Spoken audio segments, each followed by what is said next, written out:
Sama-sama tayong magiging karakli.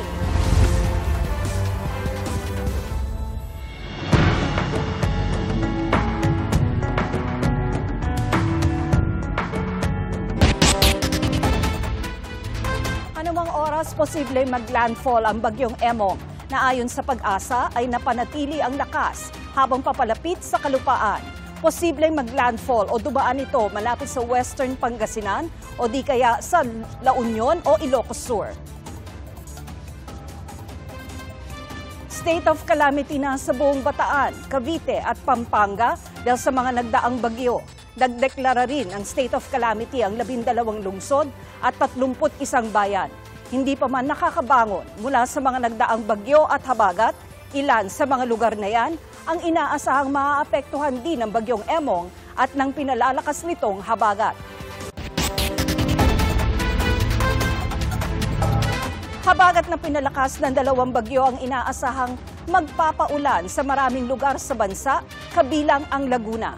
Sa Calamba, abot bewang na ang baha dahil sa pagtaas ng tubig sa Laguna de Bay. Saksi live si Von Aquino. Von? Lumampas na sa critical level ang antas ng Laguna de Bay at ang epekto nito ramdam na sa ilang bayan at syudad dito sa Laguna.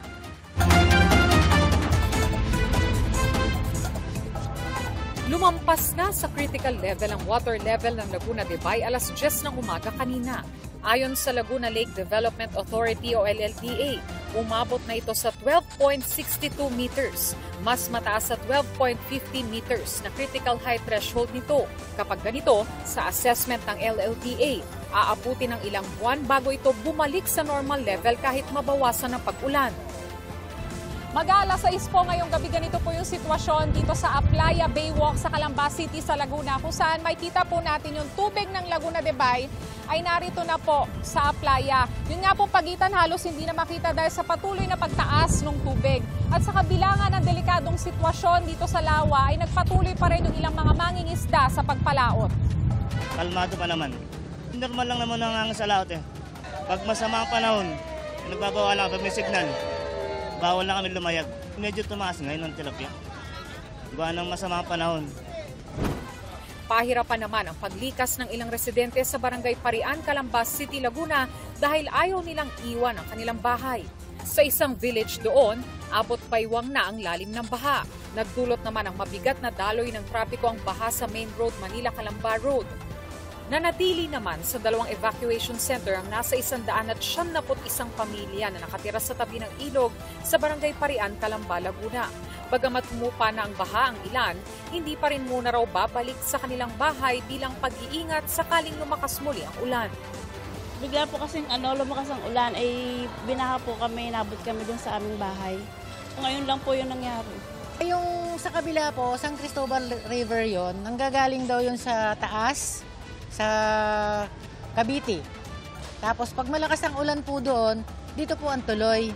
Tapos yung kabilang ilog naman po, yung San Juan River, ang tubig naman po doon ay nanggagaling sa Batangas. Pag malakas ang ulan po, dito rin po ang tuloy. Kaya pag nagsalubong yan, wala na po, baha na. Sa Paete, Laguna, pumasok na sa Manila East Road National Highway ang tubig ng Laguna Lake, kaya naman nahirapang makaraan ang mga motorista. Nanawagan ng lokal na pamahalaan sa mga nakatira sa mababang lugar na lumikas na. Nagsagawa ng forced evacuation sa Zone 2 cluster area sa Barangay GSIS San Pedro City, Laguna. Dahil sa antas ng lawa, mariing hinihikayat ng LLDA ang mga residente sa lakeshore at flood-prone communities na maghanda para sa posibleng evacuation. Pinapayuhan din nila ang mga LGU at DRRMO na i-activate ang kanilang contingency plans at makipag-ugnayan sa LLDA at iba pang concerned agencies. Mapit ang paa. Buwis buhay ang pagtawid ng mga residente sa Liliw, Laguna sa gitna ng rumaragasang ilog. Halos di na makita ang tulay na kahoy sa taas at bilis ng agos ng tubig kasunod ng tuloy-tuloy na pag-ulan. Ganyan din ang peligrong sinuong ng mga tumatawid sa maliit na tulay sa bayan ng Fami. Tumulong na mga pulis para tiyaking makatawid sila ng ligtas. Sa bayan naman ng Mabitak, mistulang ilog na ang kalsada dahil sa baha. Pahirapan ang biyahe at may tumirik ng mga sasakyan. Patuloy na nakamonitor ang MDRRMO ng Mabitak.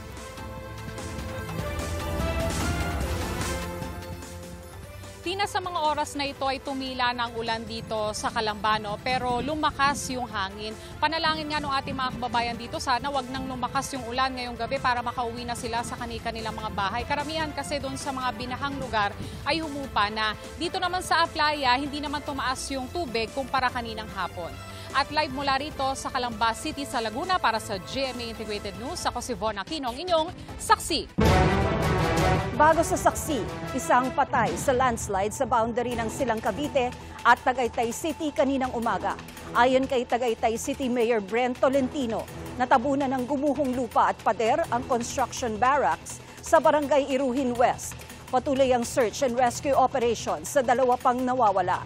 Nagpapagaling naman sa ospital ang isang nasagip. Nakatikim din ng hagupit ng habagat ang lalawigan ng Bataan. Mula sa Balanga City, saksi live si Oscar Oida. Oscar? Yes, Tina, patuloy nga ang paghahanap ng mga otoridad sa 3 taong gulang na batang lalaking pinaniniwalaang tinangay ng malakas na agos sa Dinalupian, Bataan.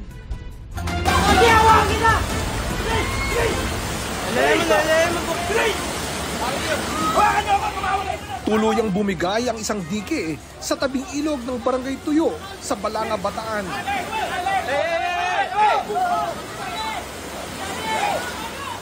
Yan ay matapos mapaulat na may tagas na ang istruktura. Noong July 22, umaga pa lang ho, tumawag ho yung residente rito na meron nga daw naglilik yung dike. Nagpadala ako ng 2 dump truck na panambak, nag-sandbagging kami. Ang bandang hapon, alas 3, lahat ng sandbagging na ginagawa namin dito, inano na po niya, winas out na. Wala namang seryosong nasaktan maliban sa ilang galos na tinamo ng mga tanod. Nailikas na rin ang mga residente bago bumigay ang dike. Kanina, dumating ang mga kawani ng DPWH Bataan para agad lagyan ng pansamantalang pangharang sa nasirang dike. Sa Dinalupian, Bataan naman, sinuyod ng mga taga-barangay tubo-tubo ang ilog na ito sa pag-asang matagpuan ang nawawalang kapitbahay na 3 taong gulang lang. Hindi sila natinag ng tuloy-tuloy na pag-ulan at malakas na agos. Malaking tulong po sa amin yun, yung makita lang yung anak ko. Napakalaki po. Malayo na po narating namin mag-asawa. Nagbabaka sakali kami na makatagilid-gilid makita namin pero wala. Masakit po sa akin yun. Dahil sa akin po siya nanggaling. Sa akin ko po siya, pinalaki ko po siya na hanggang ganun. Hindi ko po in-expect na magte-3, iwanan niya po ako. Pero hindi ko po siya pinabayaan. Alas 10 ng umaga nitong Martes, napansing wala na sa kanyang higaan sa bahay ang batang si Jules na nung unay inakalang natutulog pa. Suspecha ng ina, posibleng sumunod siya sa mga kapatid na naligo sa ilog. Nagdahanda po siya lumabas dito. Baka po doon siya lumusot sa mayero. Sinundan niya po yata yung mga kamukuya niya. Yun. Baka po natangay na po siya ng agos. Ang bidyong ito ay kuha kay Jules 1 linggo bago ang kanyang 3 kaarawan kahapon. Nagyayaya na po siya ng dahil birthday niya po nung kinabukasan eh. Ang sabi ko naman sa kanya, mamayang konti kasi hindi tayo makakadaan doon sa daanan, lubog ng baha. Mula nang mawala ay wala nang humpay sa paghahanap ang mga taga-barangay at Dinalupihan Police. Inabisuhan na rin ang mga karatig barangay. Ang takbo kasi ng tubig na to, na umaagos na to, is yung barangay Saging, JC Payumo, barangay Luwakan. Ang tuloy po nito is Hermosa Bataan. Samantala, nananawagan naman ang mga magulang ng nawawalang bata kung saan raw ay tigilan na ang pagpapakalat ng mga maling impormasyon patungkol sa kinaroroonan ng kanilang anak pagkat hindi raw ito nakakatulong sa ngayon mabigat ng sitwasyon. Live mula dito sa Balanga, Bataan, ako si Oscar Oida, ang inyong saksi! Napanatili ng bagyong Emong ang lakas nito habang nagbabadyang mag-landfall sa western Pangasinan. As of 8 p.m., nakataas ang signal number 4 sa southwestern portion ng Ilocos Sur, northwestern portion ng La Union, at extreme northwestern portion ng Pangasinan. Signal number 3 sa southern portion ng Ilocos Norte, iba pang bahagi ng Ilocos Sur, iba pang bahagi ng La Union, northern and western portions ng Pangasinan, Abra, western portion ng Mountain Province, at western portion ng Benguet. Signal number 2 naman sa iba pang bahagi ng Ilocos Norte, iba pang bahagi ng Pangasinan, Apayao, Kalinga, iba pang bahagi ng Mountain Province, Ifugao, iba pang bahagi ng Benguet, Babuyan Islands, northern and western portions ng mainland Cagayan, western portion ng Nueva Vizcaya, at northern portion ng Zambales. Habang signal number 1 sa Batanes, iba pang bahagi ng Cagayan, western and central portions ng Isabela, Quirino, iba pang bahagi ng Nueva Vizcaya, iba pang bahagi ng Zambales, northern portion ng Bataan, Tarlac, northern portion ng Pampanga, at western and central portions ng Nueva Ecija. May banta rin ng storm surge na 1 hanggang 3 metro ang taas sa ilang baybayin ng northern Luzon.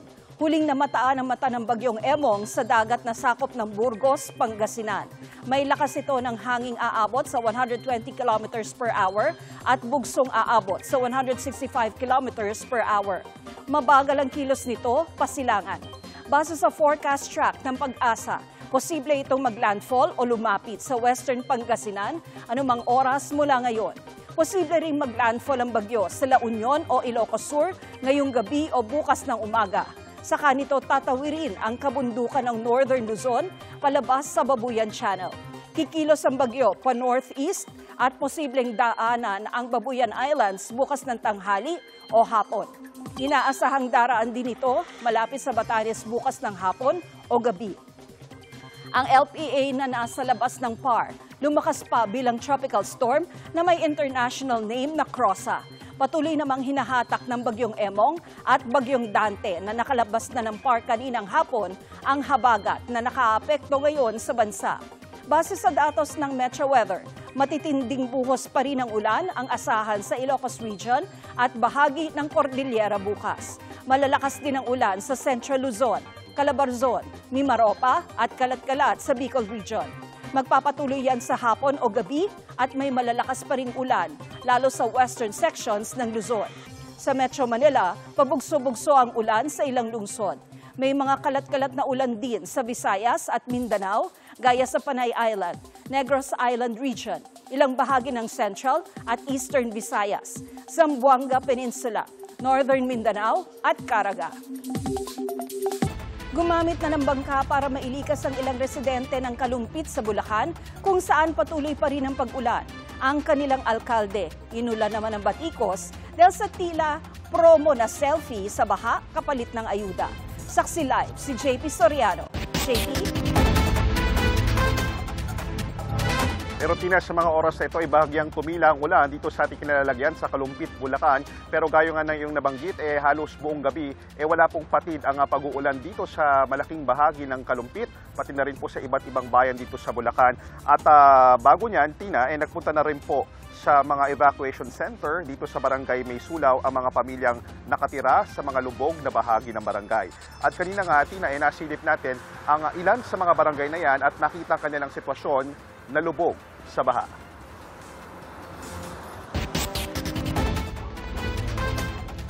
Lulubog na raw kami kapag itinuloy pa namin ang paglalakad papasok sa loobang bahagi ng Barangay San Miguel, Kalumpit, Bulacan ayon sa residenteng si George. Ilang dekada na raw binabaha ang kanilang lugar pero tila mas pinalala raw ang baha ngayong habagat at dikit-dikit na bagyo. Mga kapuso, mag-aalas 2 ng hapon, narito po tayo ngayon sa isang bahagi ng bagong baryo, Barangay San Miguel, Kalumpit, Bulacan, kung saan nakikita nyo ang lalim pa rin ng tubig. Sir, doon hanggang lagpas tao na doon, no? Lagpas ng tao na po yung lalim ng baha doon. Taon-taon naman daw binabaha rito, pero ngayong taon, mas malalim daw at tila mas tatagal pa ang pagbaha. Wala po kami nilipatan, sir. Kaya po, evacuation lang po kami. Paglipat ng GMA Integrated News Team sa sitio Nabong, Barangay May Sulaw sa Kalumpit pa rin, abot leeg na ang baha. Delikado ng lusungin kaya bangka na ang gamit ng mga residente.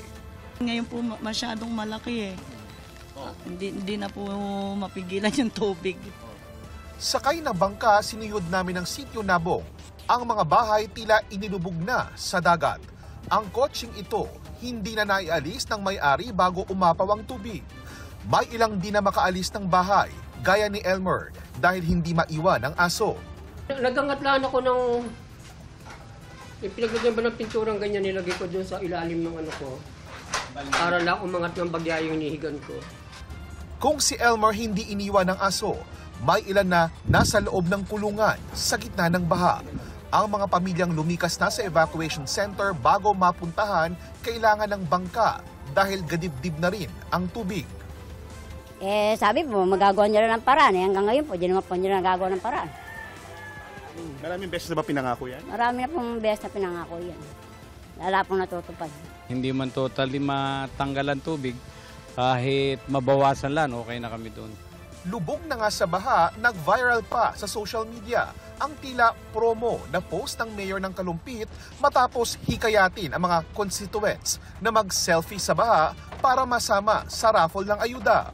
Pero paliwanag ng mayor ng Kalumpit, hindi naman daw nila pinabayaan ang mga pamilyang inilikas sa mga evacuation centers. Bago po kami mag-iayuda ay una po namin pinuntahan ang mga evacuated centers po namin. So meron po kami 43,000 families na affected. Inaabot po namin ng personal na ang aming relief goods sa aming mga binahang mga kababayan.